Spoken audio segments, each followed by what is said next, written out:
Monsieur le Président de la République, nous sommes très honorés de vous accueillir aujourd'hui pour la 11e édition de Histoire de lire. Et donc, vous allez pouvoir échanger, bien sûr, avec Éric Roussel, qui a écrit cet ouvrage que je vous conseille à tous de lire, qui est absolument passionnant, car à travers cet ouvrage, c'est l'histoire aussi de notre pays. Je laisse la parole maintenant à Étienne de Montetti, l'organisateur de Histoire de lire. Donc je vais rapidement lancer cette réunion qui est très insolite. Des biographes, vous en connaissez tous, il y en a énormément dans les salons de la mairie et de la préfecture, des gens qui ont consacré leurs livres à Marie-Antoinette ou à Vercingétorix. Malheureusement, le sujet de leur biographie, leur sujet d'étude n'est pas là pour commenter leur travail et pour, d'une certaine manière, établir un dialogue entre eux et leur biographe, et l'écrivain qui leur a consacré ce travail. Nous avons la chance, Monsieur le Président, merci de votre présence à Versailles, qui nous permet d'avoir la chance, à l'occasion de la biographie que vous consacrez, Éric Roussel, de vous avoir parmi nous pour, non pas commenter cette biographie, ce serait un petit peu court, mais avec vous, finalement, réfléchir à ce qu'a été votre parcours qui est retracé par Éric Roussel, et nous serons très très contents que vous puissiez y apporter un éclairage supplémentaire, peut-être un commentaire particulier. Et donc, je vais essayer d'établir quelque chose d'insolite, finalement. C'est un dialogue entre vous, Monsieur le Président, et puis votre biographe, Éric Roussel. La première question, peut-être que tout le monde se la pose, c'est comment est née cette idée d'un travail sur vous. Je pense que certains, vous avez eu déjà des sollicitations de la part des uns et des autres. Comment s'est établi ce contact et ce travail sur votre vie et puis évidemment votre action politique? Je salue le maire de Versailles parce que j'aime beaucoup cette ville et je salue son maire qui est en même temps un de mes collègues au point de vue de sa carrière professionnelle. Et il y a dans le monde deux palais, en fait. Le château de Versailles et la cité interdite de Pékin.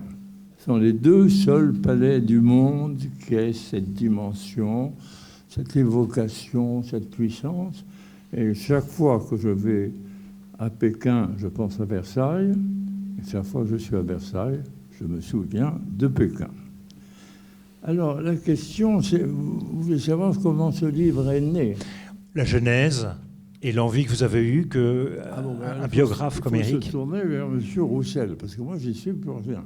Mais vous avez peut-être eu un sentiment au moment de la demande d'Éric Roussel. C'était une biographie, il a lancé son projet.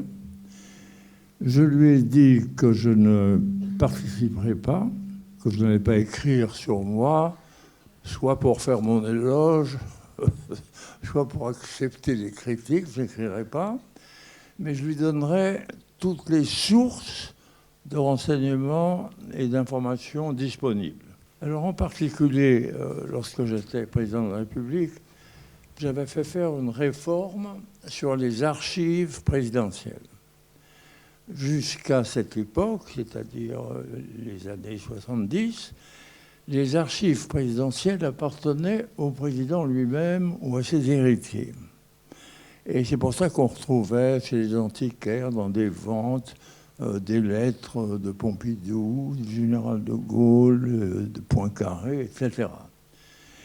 Ça m'avait choqué et j'ai pensé qu'il fallait faire en sorte que les papiers présidentiels, les documents présidentiels, fassent partie du patrimoine national. On a donc fait voter une loi, je crois que c'est 76 ou 77. C'était ma collaboratrice chargée des documents, qui était une chartiste, bien entendu. On a fait voter cette loi et depuis, elle est plus ou moins bien appliquée. Elle a été très bien appliquée de mon temps, donc vous avez eu tous les documents. Et ça représente à l'heure actuelle, je crois, 40 caisses de documents. Donc c'est une occupation à temps plein pour un biographe. Mais la grande difficulté de ce point de vue, c'est que si on conserve les documents, les notes, les petites notes qu'on vous donne avant que vous receviez quelqu'un ou avant que vous teniez une réunion, les gens ne veulent pas que le papier subsiste. Et ils cherchent à le faire disparaître ou à le garder pour eux, et ainsi de suite. Donc la conservation des archives comporte deux aspects. Garder les archives, mais faire en sorte que les archives elles-mêmes survivent. Et c'est ce qui a alimenté votre travail. Oui, ce que je voudrais, je vous remercie de ce que vous avez bien voulu dire de ce projet. Ce que je voudrais souligner, c'est que vous avez eu la grande élégance de ne demander aucun droit de regard sur cette biographie, qui n'est pas du tout, comme je l'ai vu, on l'a parfois écrit, une biographie autorisée. C'est pas du tout une biographie autorisée, c'est encore moins une biographie officielle, j'ai vu aussi ça. C'est une biographie auquel le président Giscard d'Estaing, comme il l'a dit, a bien voulu apporter son témoignage. Il m'a reçu à peu près une quinzaine de fois pour des entretiens très, très approfondis sur différentes phases de son itinéraire. Il a ouvert, comme il vient de le dire, il a ouvert également ses archives. Mais cela dit, il m'a laissé entièrement libre de mon travail. Et donc je crois que c'est quelque chose qui méritait d'être souligné parce que c'est assez exceptionnel. Et c'est un livre donc qui... Voilà, c'est peut-être ce qui fait la singularité de ce livre. Et ça ne s'apparente pas, encore moins, à un livre qui s'appelle « Un président ne devrait pas dire ça ». Voilà. Merci. Donc, je voulais vous dire que je suis reconnaissant de la façon dont vous avez bien voulu accompagner ce projet. Peut-être qu'on va rentrer dans le vif du sujet, si vous me passez l'expression, parce qu'il y a dans le livre d'Éric Roussel des éléments très intéressants et très importants sur votre ascension politique, le début de votre carrière politique. Et quelque chose que je ne connaissais pas, c'est votre carrière politique au regard de celle du général de Gaulle, qui était évidemment le chef de l'État à l'époque. Vous en étiez le ministre des Finances, et vous vous êtes retrouvé par le jeu d'un certain nombre de circonstances, finalement, comme un héritier naturel d'une succession qui n'a pas été immédiate, mais qui a eu lieu quelques années après sa mort. Et j'aimerais, si vous le voulez, parce que je crois que c'est un apport important du livre dont nous parlons, que ce lien et cette estime qui a pu naître entre ce personnage historique du général de Gaulle et un de ses cadets, qui, je crois, il estimait, et qui s'appelle Valéry Giscard d'Estaing. Bon, il faudrait invoquer le souvenir, la mémoire du général de Gaulle. C'est lui qui pourrait en parler de la façon la plus complète. Je l'ai vu personnellement, j'ai essayé de faire des comptes, certainement en tête à tête, plus de 600 fois. Pourquoi ? Parce que quand j'étais ministre, je le voyais 2 fois par semaine. Une semaine au Conseil des ministres, et une semaine, il me recevait toutes les semaines, 1 heure, pour avoir des nouvelles de l'économie française et de la manière dont les choses se passaient. D'ailleurs, c'était des entretiens curieux, parce que l'économie ne l'intéressait pas beaucoup, en fait, la situation financière encore moins, mais c'était un homme de conscience professionnelle. Et il estimait que le président de la République devait être au courant de la situation du pays. Donc je l'ai vu, je vous répète, plus de 600 fois dans des calculs simplistes. C'était un homme, ça ne vous surprendra pas, extrêmement courtois. Quand on allait dans son bureau, l'Élysée, bureau qui est au centre du premier étage, où s'était installé, et je vous signale que je ne me suis jamais assis dans son fauteuil. Quand j'étais président par la suite, je traversais ce bureau, mais j'estimais qu'il n'était pas convenable de s'asseoir là où avait siégé De Gaulle. C'est un scrupule qu'aucun de mes successeurs n'a eu. Alors, le général de Gaulle, c'était un militaire. Il ne faut pas oublier ça. Jusqu'à près de 60 ans, il était militaire, et très militaire. En ce sens qu'il avait participé un peu à la guerre de 14-18. Ça avait mal tourné. Il avait été blessé, légèrement en fait, mais prisonnier, fait prisonnier. Donc il avait un mauvais souvenir de cette période. Et ensuite, pendant toute la période 1939, il avait compris que la guerre suivante se ferait en réalité à partir d'engins mécaniques, de véhicules. La guerre de 14-18, il y a ici des enfants, petits-enfants combattants de cette guerre, j'en fais partie moi-même. Mon père, qui a été gravement blessé dans cette guerre de 14-18, a été blessé à cheval.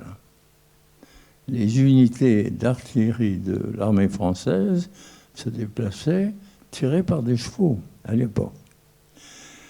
Alors le général avait connu cette époque, avait été fait prisonnier, ça l'avait beaucoup blessé, et il avait essayé de développer une pensée militaire moderne, c'est-à-dire une armée de métier ayant un matériel correspondant à la technique contemporaine, c'est-à-dire un matériel roulant, performant.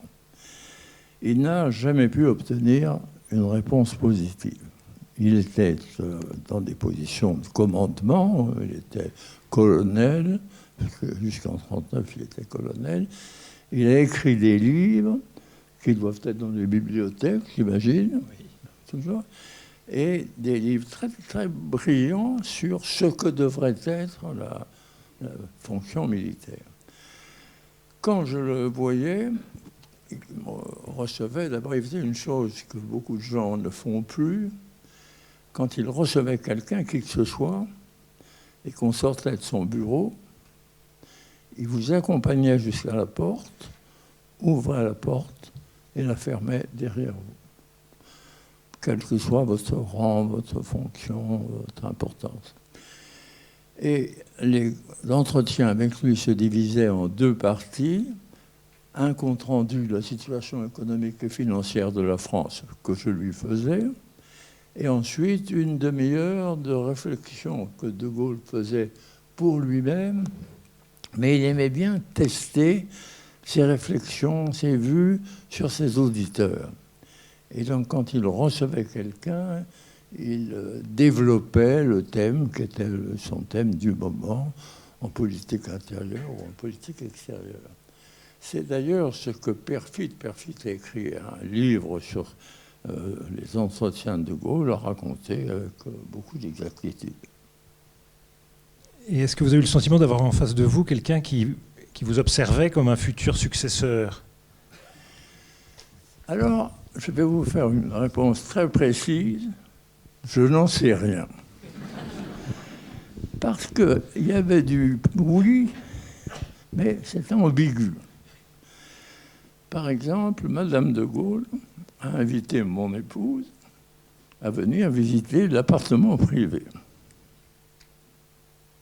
Elle lui a montré les pièces, les chambres, le salon, etc.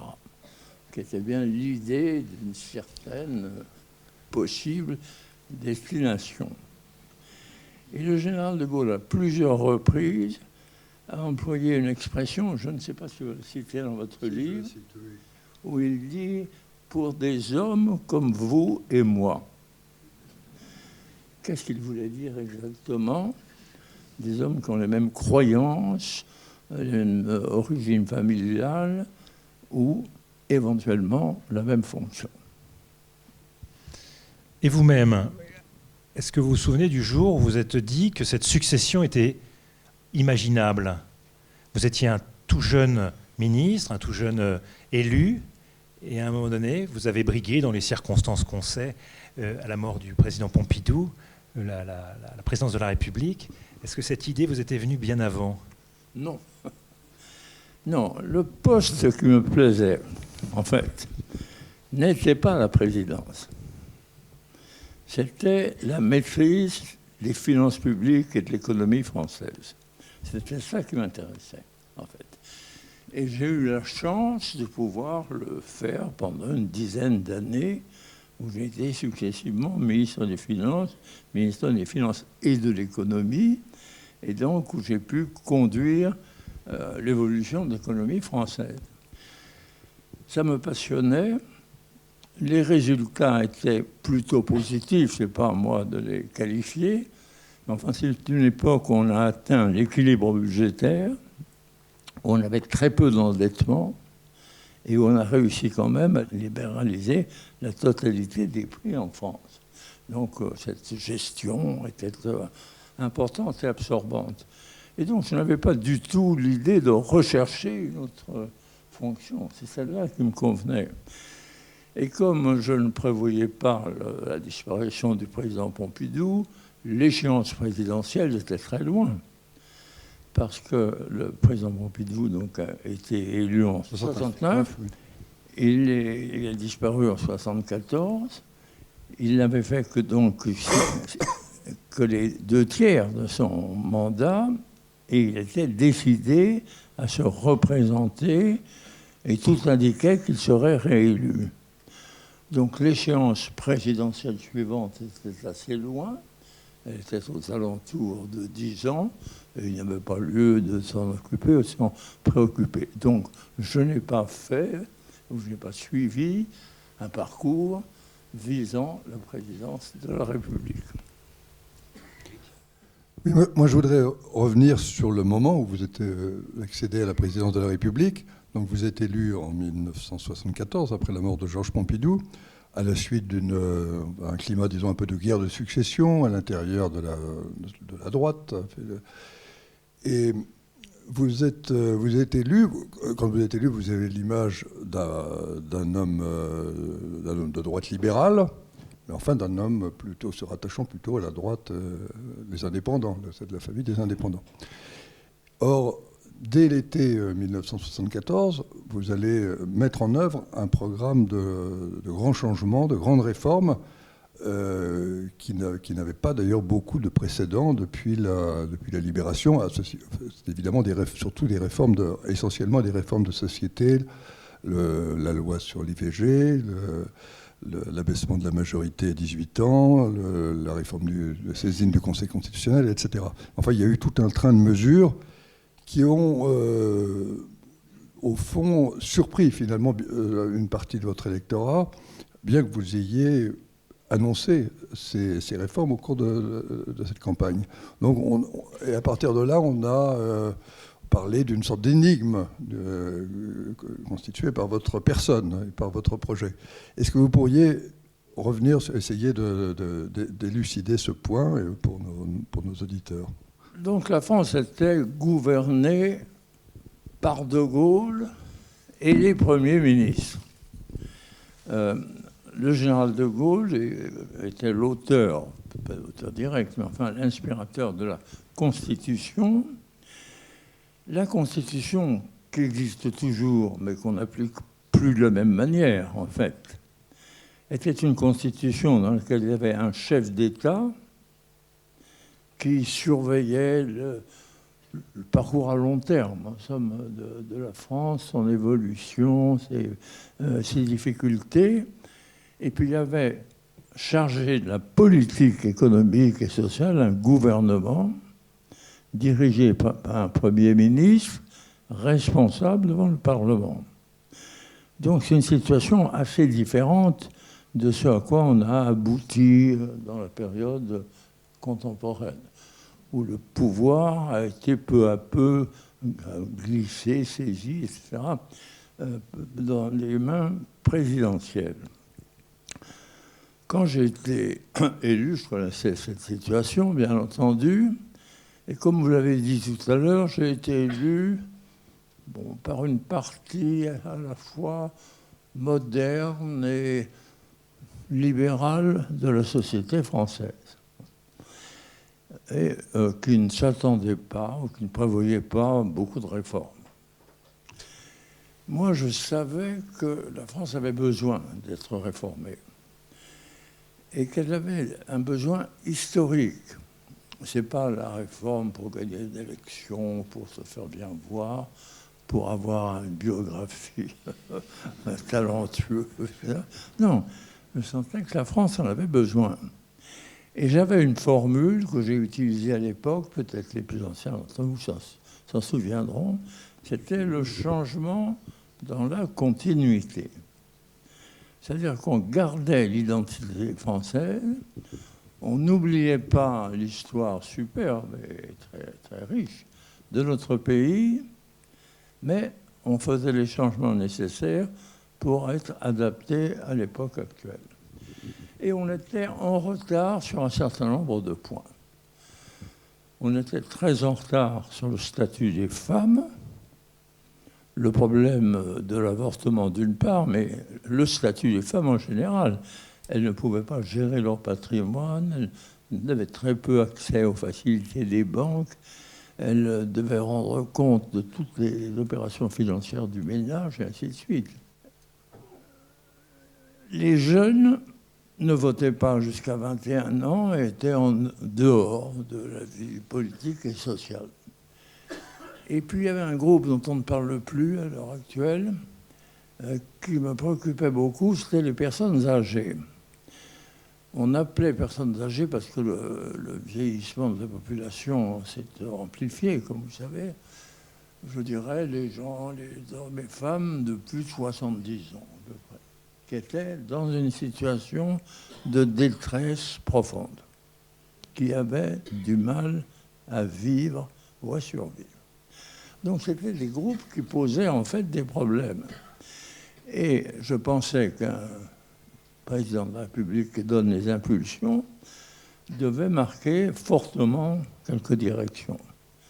Alors, on a marqué la direction pour les femmes en annonçant un certain nombre de réformes qui ont été un peu difficiles à faire adopter, d'ailleurs, parce que la majorité était réticente et il a fallu l'aide de l'opposition pour faire adopter les principales mesures pour les femmes.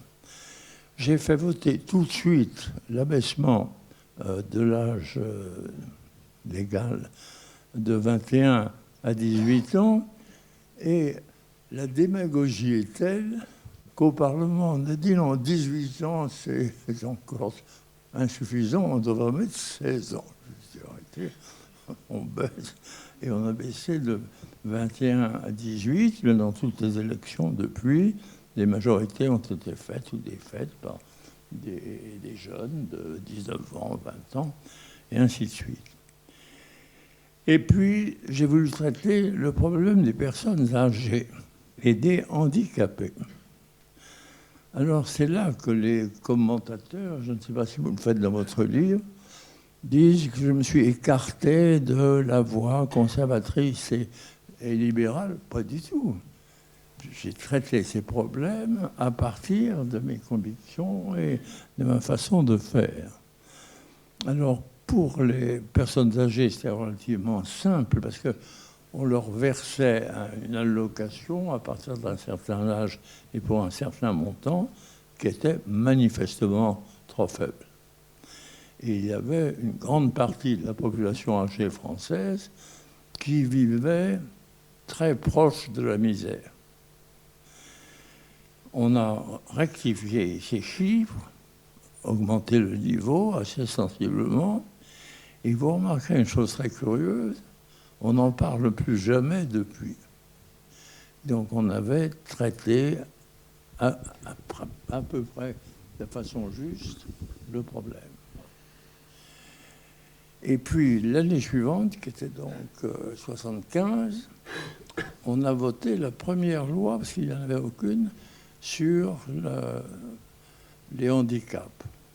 Les handicaps physiques, ainsi de suite. C'est une loi de juillet 75 dont personne ne parle beaucoup, mais qui a transformé malgré tout la situation des personnes handicapées dans une assez large mesure.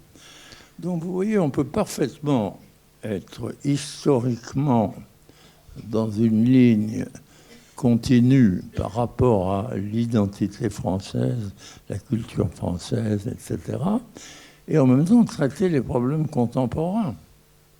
S'ajoute à ça la gestion de l'économie, qui évidemment est une gestion contemporaine. Alors ça étonne un peu les commentateurs, Parce que les journalistes de l'époque, et vous avez dû en trouver la trace dans vos travaux, les journalistes de l'époque étaient étonnés. Ils disaient comment quelqu'un qui a la réputation d'être conservateur fait-il des réformes sociales que personne n'avait faites avant lui. Je les ai faites parce qu'elles étaient nécessaires. Et quand une chose est nécessaire, vous la faites à partir naturellement de la culture qui est la vôtre. Alors il y a une mesure dont on n'a pas parlé et qui est peut-être passée inaperçue à l'époque, mais dont on reparle aujourd'hui. En 1976, vous prenez des dispositions sur ce qu'on a appelé le regroupement familial. Ça a eu beaucoup d'incidences sur la société jusqu'à aujourd'hui.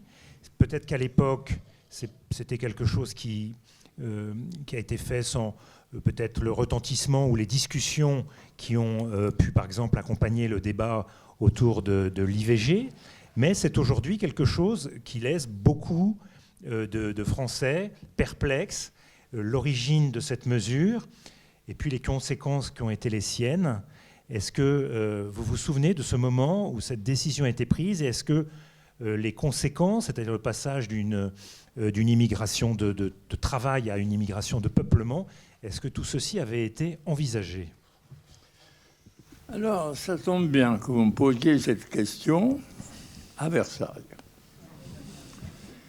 Parce que la collectivité, c'est-à-dire l'opinion en quelque sorte, et encore plus les commentateurs, sont totalement dans l'inexactitude et empoisonnent l'opinion publique d'une vision fausse. Quel était le problème?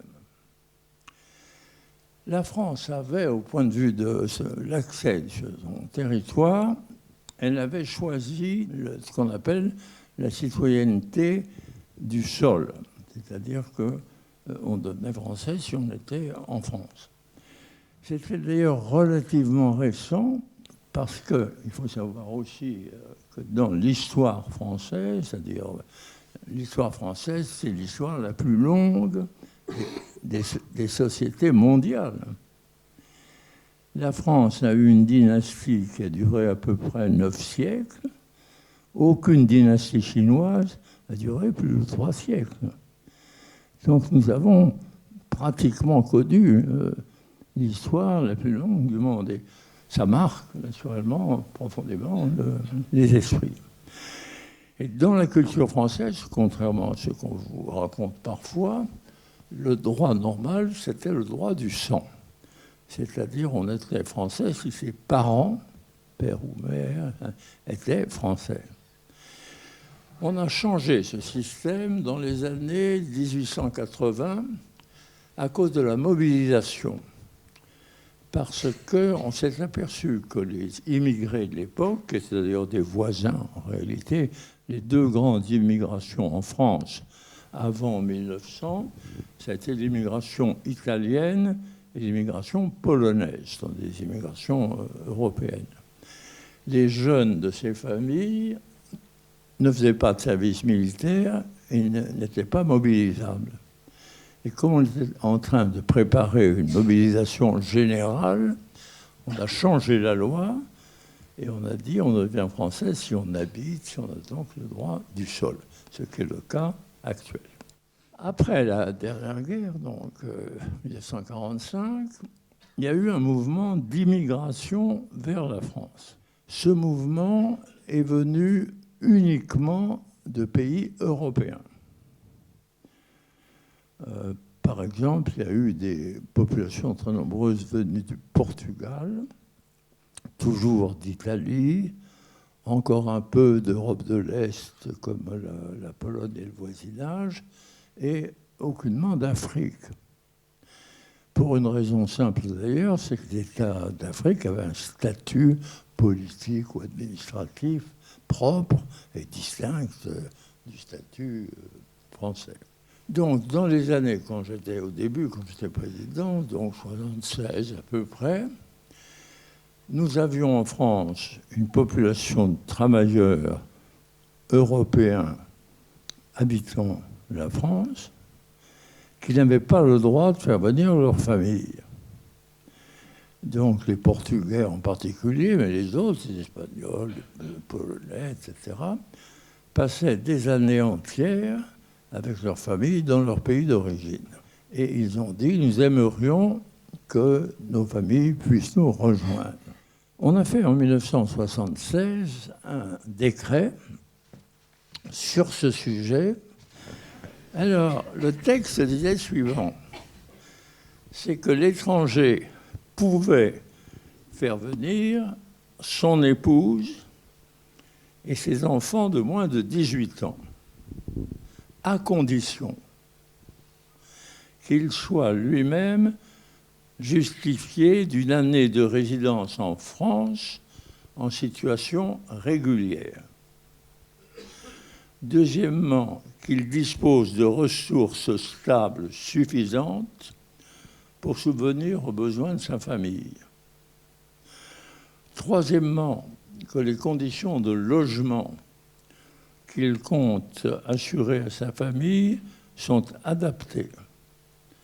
Et enfin, que la présence d'un ou des membres de la famille sur les 3 territoires français ne constitue pas une menace pour l'ordre public. Et enfin, qu'il y avait un contrôle médical afin que les mouvements de population ne risquent pas de mettre en danger la santé publique. Donc vous voyez, c'est un texte très modéré, puisqu'il fallait être résident en France, disposer de ressources stables, d'un logement assuré, d'avoir une famille en état sanitaire approprié, en quelque sorte. Sinon, on refusait l'entrée. Ça, c'est 1976. Et ça a bien fonctionné. Arrive 1981, la vague socialiste-communiste. On abroge le décret. C'est-à-dire qu'on enlève toutes les conditions. Et à partir de là, en effet, le regroupement familial s'est fait et se fait sans condition. Est-ce qu'il n'y avait pas... Vous voyez, pardon ? Excusez-moi, Monsieur le Président, est-ce qu'il n'y avait pas une ambiguïté sur le mot familial, considérant que tout le monde dans le monde n'a pas la même conception de la famille ? Oui, là, c'est la famille au sens européen et français du terme, c'est-à-dire les parents et les enfants de moins de 18 ans, c'est-à-dire père et mère, et enfants de moins de 18 ans. C'est ce qu'on appelle la famille. Et qui avaient le droit de se regrouper en respectant les conditions que je vous ai données. Le résultat, il n'y a pas eu un flot important, en fait, dans les années immédiatement suivantes, c'est-à-dire 77-78. Les intéressés ont été heureux, satisfaits, parce qu'ils avaient pu refaire leur unité familiale. Et puis arrive le changement politique en France, et à ce moment-là, le regroupement familial a pu être exploité par tout le monde. Sur ce sujet. Bon, est-ce que c'est clair, Monsieur Roussel? C'est clair. Mais il me semble que vous aviez... Non, c'est une histoire invraisemblable, parce que si vous écoutez les médias ou pseudo-médias ou les réseaux de toutes sortes, ils m'accusent d'avoir ouvert les frontières. Non. Mais il y a quand même eu, de votre part, une envie de réformer la loi de 1976 que le Conseil d'État vous a empêché de réformer. Absolument. Avant 1981, il y avait déjà eu une volonté par les juges de contrevenir à la volonté politique. Oui, il y avait un lobby qui existe et qui est au pouvoir, enfin qui était au pouvoir depuis, en tout cas, pour être beaucoup plus libéral. Mais au lieu d'assumer leurs responsabilités, ce qu'ils pouvaient faire, ils ont voulu faire croire que c'était la décision d'origine. La décision d'origine était raisonnable, humaine, et ne s'accompagnait d'aucune conséquence négative. Voilà, je pense que c'est assez clair. C'est au point. Oui. Voilà. Si vous avez une question supplémentaire sur ce point? Non. Voilà. Je voudrais qu'on évoque votre façon, l'exercice du pouvoir. Et on dit souvent, enfin c'est d'actualité, que, je ne vais pas vous entraîner sur ce terrain, mais que le pouvoir suprême isole. Je voudrais savoir est-ce que vous avez ressenti cette impression à partir de 1974. Et d'autre part, c'est une question d'ailleurs qui est liée, comment vous avez conçu vos relations personnelles, à la fois avec des dirigeants et puis avec les Français, au fond. C'est très, très curieux, les idées, les notions qui circulent et dont beaucoup de gens, et parfois une large majorité, croient qu'elles sont vraies. Quand vous êtes au pouvoir, on croit que vous n'avez aucun contact avec personne et que vous êtes assis sur le Panthéon, je ne sais où, vous regardez l'univers. Non. Moi, j'avais une famille, nous avions 4 enfants. Ces 4 enfants, et mon épouse, bien sûr, avaient participé à la campagne électorale. Il y avait même ma fille cadette qui figurait sur l'affiche. Ils faisaient des études, ils étaient tous dans le circuit scolaire classique. Et d'ailleurs, les conditions de leurs études ont été très remarquables. Parce que, par exemple, notre fille cadette était dans un lycée, parce qu'elle faisait une étude spécialisée en vue de préparer l'école de Maison-Alfort. Et pendant toute l'année, ni ses professeurs, ni ses camarades n'ont fait aucune allusion au fait qu'elle était fille du président de la République. Donc il y avait un savoir-vivre, quand même très remarquable. Alors moi, je rentrais dîner à la maison, c'était dans le 16e arrondissement. Je ne dérangeais pas la circulation automobile, je rentrais dans une voiture suivi d'une voiture pilote au cas où il y aura un pneu crevé, je ne sais quoi. Et voilà. Sauf la veille des conseils des ministres, où je dormais toujours à l'Élysée parce que je ne voulais pas risquer d'être pris dans un embouteillage, une chose comme ça, ou la veille de réunions ou d'événements importants. Donc c'était à la fois l'Élysée. Bon. Nos enfants ne sont venus dormir à l'Élysée qu'une nuit en 7 ans. Et c'est eux qui refusaient absolument, disant mais pas du tout, nous ne voulons pas, nous restons chez nous. Bon. Et mon épouse restait naturellement avec les enfants et s'en occuper. Donc de ce côté-là, il y avait un milieu familial, un lien. Je veux dire, il y avait des repas, il y avait des vacances et ainsi de suite. On n'était pas un pays isolé. D'autre part, j'ai toujours eu beaucoup d'amis personnels, fidèles. La plupart, ou beaucoup d'entre eux, certains venaient des études, c'est-à-dire de l'école polytechnique ou de l'inspection des finances. D'autres venaient de la guerre, c'est-à-dire qu'ils avaient été un peu dans la résistance avec moi, ou un peu dans l'armée avec moi. Et ce groupe d'amis, je le voyais beaucoup, c'était complètement naturel. Et nos rapports n'avaient pas changé, c'était les mêmes. Donc moi, je ne ressentais pas le vide ou l'impossibilité de la présence. Alors j'ai eu une idée, un jour, qui est de dire, mais au fond, on devrait rencontrer les Français chez eux. Et j'ai eu cette idée. Il faut vous méfier des idées un peu rapides comme ça. J'ai eu cette idée avant de recevoir une délégation de journalistes à l'Élysée. Je crois que c'est en janvier 1975, je ne saurais pas. Et je leur ai dit, mais nous allons prendre des repas chez les Français pour écouter ce qu'ils disent, s'ils se plaignent, s'ils sont contents, s'ils veulent, etc. Aussitôt, la presse s'est agitée, a dit qu'est-ce que c'est que cette histoire, mais au nom de quoi, dans quelle famille, pour parler de quel sujet, etc. Et la plus grande partie de la presse, excusez-moi. La mauvaise partie de la presse.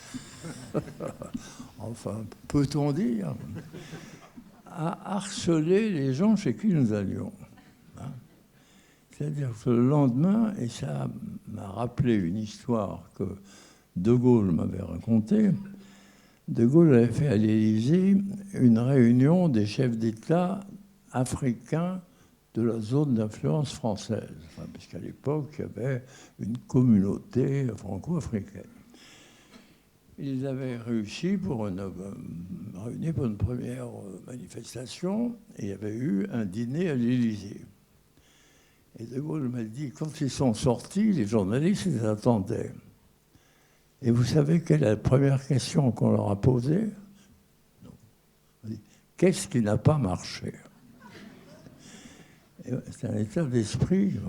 Et là, après les déjeuners ou les dîners, qui étaient sympathiques, un peu bien sûr, intimidés pendant les 10 premières minutes, et puis ça se relâche, c'était facile, sur lequel, ou bien il n'y avait rien à dire, ou bien on peut en parler, ça a été présenté par la presse de façon négative, en fait. Et pourtant, c'était devenu une idée mondiale. Le maître à penser chinois, qui était Deng Xiaoping, m'a dit « Mais vous allez prendre des repas chez des personnes, vous avez raison, je vais faire comme vous. » Très bien, parfait. Comment faites-vous? Je lui dis, il y a une personne qui s'occupe de la liste, qui reçoit l'invitation, qui trie l'invitation. Est-ce qu'elle peut venir en Chine? Je dis, oui, bien sûr. Et donc, ça a été un précédent mondial qui a très bien marché avec les personnes chez qui nous allions, en fait, mais qui a fait l'objet d'une espèce de présentation négative dans beaucoup de médias. Pourriez-vous évoquer les relations personnelles et amicales, parce qu'elles l'ont été, que vous avez eues avec certains dirigeants, et notamment avec Helmut Schmidt, ce qui a conditionné les progrès de l'Union européenne? Volontiers, parce que j'avais participé avant, quand j'étais ministre, à des sommets qu'on appelait différentes appellations, ça. Et j'avais vu que dans ces sommets de chefs d'État, de chefs de gouvernement, finalement, les participants n'étaient pas très bien informés et tenaient des propos plutôt flous. Bon. C'est un mauvais système. Le résultat, c'est qu'on ne savait pas ce que les autres pensaient. Notamment lorsqu'il y a eu les premiers chocs pétroliers, qui remontent à 1971 et les suivants, hein. On ne savait pas ce que pensaient les Allemands, ce que pensaient les Japonais. Bon. Et quand on demandait des rapports, on vous donnait des rapports d'une trentaine de pages, où il fallait essayer d'extraire une opinion précise. Alors je me suis dit, il faudrait essayer de créer les conditions du tête-à-tête. Parce que dans le tête-à-tête, les gens parlent. Ils acceptent de parler. On arrive, en tout cas. Et ça a été la création de ce qu'on a appelé le G7, qu'on a créé à Rambouillet en 1976. Le château de Rambouillet, c'est un très beau château. Architecturalement, pas très beau parce qu'il a été abîmé par son architecte sous l'Empire. Napoléon avait confié les travaux du château à un architecte qui avait été blessé au cours d'un des attentats contre lui. Mais bon, c'était très bien du point de vue méritoire, etc. Mais enfin, la blessure dans un attentat ne confère pas l'art de l'architecture. Enfin, ce qui fait qu'on l'a à moitié démoli. Enfin bon. Mais il a un très grand parc et il est fermé de murs entièrement. Donc on peut protéger vis-à-vis de l'extérieur. Alors, c'était les chocs pétroliers et la question était de savoir, est-ce que pour nous défendre, allons-nous renoncer au libre-échange et allons-nous fermer nos frontières? C'est une vraie question. Il fallait une réponse commune. Et il fallait une réponse commune, parce que si un pays faisait une chose, il créait des problèmes pour les autres, naturellement. Alors, ça intéressait qui à l'époque? Ça intéressait les Européens, Allemands, Français et Britanniques. Ça intéressait les Américains du Nord, des États-Unis, et ça intéressait le Japon. Ça faisait 5 personnes, donc 5 chefs d'État, avec chacun un accompagnateur qui était en général son ministre des Affaires étrangères ou son principal collaborateur. Et on se réunissait dans la salle à manger qui est en bas dans le château de Versailles, de Rambouillet, et où les jours de chasse, les gens changeaient de vêtements, laissaient leurs bottes, etc. Il y a eu des réactions négatives. D'abord, il y a des pays qui ont été furieux de ne pas être invités, notamment les Italiens. Il y avait à l'époque un président italien, vous savez, ils ont un système où il y a un président de la République et puis un Premier ministre, et le président de la République a pris ça très mal, s'est agité, etc., a menacé de quitter l'Europe, je ne sais quoi. Bon. Et bon, au point de vue de l'importance économique, ce n'était pas nécessaire. Au point de vue de l'atmosphère politique, c'était souhaitable. Donc, on a invité l'Italien. Donc, ça faisait 6. Puis l'année suivante, parce qu'on s'est dit on va faire ça tous les ans, l'Américain a dit il y a un Japonais, 5 Européens et un Américain du continent américain, quand même, qui est important, etc. C'est pas beaucoup. Donc on a décidé à ce moment-là d'inviter le Canada. On a joint au groupe. Et c'est ce qui est devenu le groupe des 7, qui continue à se réunir, mais qui malheureusement, ne produit pas tout à fait les résultats que je souhaitais. Parce qu'au lieu que ce soit une conférence réduite en tête-à-tête, hors de la surveillance médiatique, il y a 300 ou 400 journalistes qui assistent à la réunion, on dit les choses qu'il faut pour plaire à son opinion publique, et ainsi de suite. Et donc, malheureusement, c'est moins efficace. Mais quand vous voyez annoncer dans la presse ou dans les médias la réunion du G7, c'est la réunion qui est tenue à Rambouillet et qui avait pour objet d'établir un lien direct, comme le disait Éric Roussel, avec les autres dirigeants du monde. C'est par ces liens directs, notamment avec Helmut Schmidt, que le projet européen a pu avoir, sous votre présidence, un redémarrage très remarqué. Il faut se rendre compte, cette présidence française a été un âge d'or de la coopération franco-allemande. Un âge d'or qui ne s'est pas reproduit depuis. Imaginez, d'abord on s'est fait la guerre, parce que moi j'étais dans l'armée à la fin de la guerre, comme vous me le racontez. Vous auriez pu rajouter 2 ou 3 pages.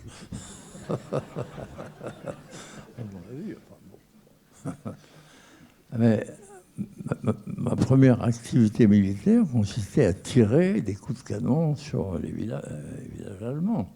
J'étais dans un char qui s'appelait Tank Destroyer, qui étaient des chars qui avaient pour objet de détruire les chars adverses. Et pour détruire les chars adverses, évidemment, il faut tirer avec des canons puissants, et ainsi de suite. Donc, j'ai vu l'Allemagne dans la lunette d'un canon de char destroyer. Et Helmut, qui était un peu plus âgé que moi, qui devait, oui, qui a 3-4 ans plus que moi, était dans la défense allemande contre avion. Et son unité est allée jusqu'à Moscou. Et si un jour, un certain d'entre vous vont à Moscou pour une visite amicale, vous verrez qu'avant d'arriver à Moscou, en arrivant de l'aéroport, il y a un monument sur la droite qui est l'avancée maxima de l'armée allemande pendant la dernière guerre. Eh bien, Helmut Schmidt était là parce que c'était une unité de défense contre avion qu'on avait amené jusqu'aux portes de Moscou. Donc, des passés très éloignés. Ce qui s'est passé, c'est qu'on a eu deux chances, en fait. Première chance, nous avons accédé aux mêmes fonctions au même moment. C'est-à-dire que nous avons été ministre des Finances au même moment, lui en Allemagne et moi en France, et que nous avons été élus, lui chancelier et moi président de la République, le même mois. Lui en Allemagne, moi en France. C'est évidemment une chance extraordinaire et qui avait créé entre nous une sorte de facilité relationnelle et ainsi de suite. Et il était SPD, donc socialiste, c'était libéral, mais un socialiste à esprit ouvert et un libéral à esprit ouvert arrivent à avoir des conversations, des projets, des discussions. Donc nous nous entendions très bien. Et vous devriez, à un moment où on parle un peu d'Europe à l'heure actuelle, et hélas dans des termes souvent négatifs, voir que ce que nous avons fait, c'est-à-dire la monnaie européenne, est approuvée dans tous les pays d'Europe, avec une majorité qui va de 60 à 80%. Et qu'il n'y a aucun pays dont la population utilise l'euro qui veuille renoncer à l'euro. Aucune. Donc il y avait un mouvement, un élan, si l'on peut dire, constructif, fondé sur les rapports franco-allemands, dans lequel le mérite politique revenait quand même beaucoup à l'Allemagne, parce qu'eux abandonnaient une monnaie forte, et nous abandonnions une monnaie faible, ce qui est naturellement plus facile. Et depuis, jusqu'aux dernières époques, ça a été un des fondements de l'unité européenne. Et alors, il y a un détail, enfin, on peut le dire ici, ça ne, je pense, pas, c'est très libre. Ça ne sortira pas de cette salle. Oui, un détail historique, curieux, important, ça, c'est que Helmut Schmidt avait dans son ascendance une ascendance juive. Et il habitait l'Allemagne, il avait été dans l'armée allemande, où on était extraordinairement hostile et à des éléments de cette nature. Alors son père, car c'est son père qui était le fils d'un armateur juif de Hambourg, son père a fait la guerre, il était médecin, pas médecin, il était chef de clinique, enfin, dans un hôpital à Hambourg, et il mourait de peur qu'on le reconnaisse et que d'une manière ou d'une autre, il soit maltraité. Il a réussi à passer inaperçu, et son fils, Helmut, est devenu chancelier. Et personne en Allemagne ne connaissait ses origines. Et bizarrement, quand je suis rentré d'un voyage officiel en Allemagne et qu'il m'a attendu à l'aéroport, il m'a dit, voilà, j'ai quelque chose à vous dire. Et il m'a raconté cette histoire. Pourquoi ? Je ne sais pas, mais ça scellait une amitié très forte. Monsieur le Président, vous écouterez des heures, mais malheureusement, le temps imparti pour notre réunion est terminé. Marcel Gauchet, le grand philosophe, historien que vous connaissez, doit prendre la parole ici. Et donc, je veux, au nom de la salle, vous adresser nos plus vifs remerciements pour cette discussion autour du livre d'Éric Roussel. Merci, Monsieur le Président. Et pour vous, lecteurs, je vous donne rendez-vous autour d'Éric Roussel et de son livre à la préfecture de l'autre côté de l'avenue de Paris. Merci beaucoup.